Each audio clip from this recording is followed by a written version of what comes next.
Natalie Holzer menjadi perbincangan hangat setelah unggahannya yang mencuri perhatian. Istri komedian Sule itu menunjukkan wajah berurai air mata. Natalie juga menyertakan keterangan untuk menyemangati diri. Tak hanya itu, ibu sambung Rizky Febian itu juga menghapus potret-potretnya dengan Sule di Instagram.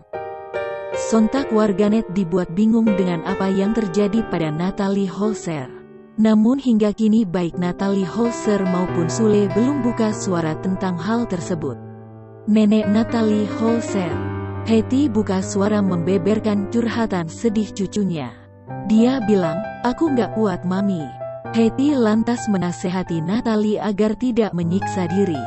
Dirinya juga meminta sang cucu untuk meninggalkan rumah Sule. Baginya yang terpenting Natalie dalam keadaan sehat.